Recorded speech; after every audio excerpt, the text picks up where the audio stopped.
who's delivering the Republican response to the President's State of the Union address is this guy, Republican Governor from Indiana, Mitch Daniels.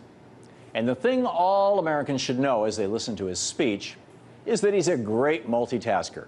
Because not only can he give a partisan response to the State of the Union, but he can also wage a war on working people at the same time. On Monday, the Indiana State Senate passed legislation to turn their state into a so-called right-to-work state. That legislation is expected to pass the State House and may be signed into law soon by Governor Mitch Daniels. And from that point on, working people in Indiana are screwed. So what exactly do right-to-work laws mean? Let's take a look inside a factory. We'll call it Tom's Tractor Company. There's 10 employees who work there. Now, let's say a majority of them, 6, decide that they're going to form a union. Under the Wagner Act, also known as the National Labor Relations Act, passed back in 1935, the FDR administration, they have the right to do just that. A majority, they have a union. Just like when I incorporated the tractor factory and got certain government protections against liability and tax benefits, the workers who unionize will get certain rights as well, like the right to collectively bargain with me, assuming that it's my tractor factory. I don't actually have one. Anyway, and once a majority votes to unionize, then in most states, all 10 workers at Tom's Tractor Factory are now part of the union. All 10 workers get the benefits of the union, including better pay, better benefits, better working conditions. And all 10 workers also have an obligation to pay dues to keep that union functioning. Dues, by the way, that these guys, these 10 workers, set by voting. They also vote for their leaders that they vote into office. It's a democracy. And if a worker doesn't want to be a part of the union, if he doesn't want the better pay and benefits, then he has the absolute right to work anywhere else in the world, except in Tom's Tractor Company. But right-to-work laws change all that.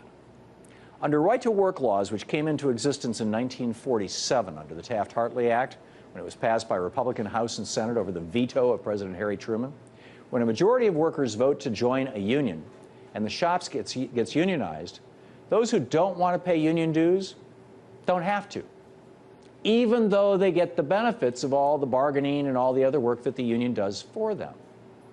So those 4 employees at Tom's Tractor Company who don't want to pay for the union will still get the better pay and wages, but they don't have to contribute a dime to it. What happens when that happens? Well, the union loses. It loses money, it loses people, the workers turn on each other until eventually the union collapses. And then, of course, wages go down, benefits are lost, and working conditions stink again. This is exactly what's played out in states that have so-called right-to-work laws, or as they should be called, right-to-work-for-less laws. Right now, there are 22 states that have right-to-work-for-less laws. Indiana would become the 23rd state. And here are the facts about these states, these right-to-work-for-less states. On average, workers in the right-to-work-for-less states make $5,333 a year less than their counterparts in free bargaining states. 21% of those workers, 21% more people in the right-to-work-for-less states lack employee-covered health insurance in the right-for-work-for-less states compared to the free bargaining states. Poverty is 2.3% higher in right-to-work-for-less states.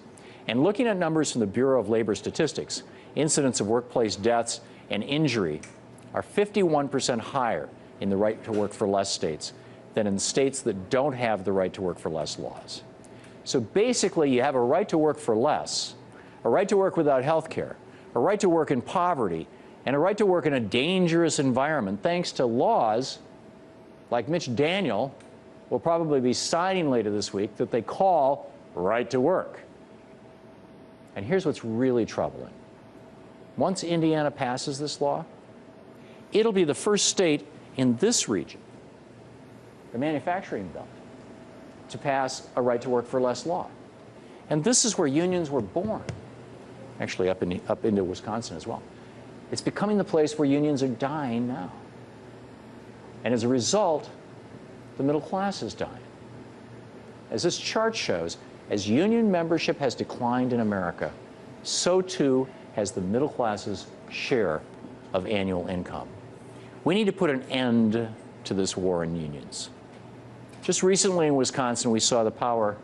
Actually, let me just, this is unionization and wages. Notice a correlation. Just recently in Wisconsin, we saw the power of the labor movement when it fought back against Governor Scott Walker and collected over 1 million signatures to recall him from office. We now need that same energy in Indiana, where Governor Mitch Daniels is a rising star in the Republican Party. And we need to turn him into the next Scott Walker. Unions are literally democracies in the workplace. And we have to save them if we want to restore a strong middle class to America.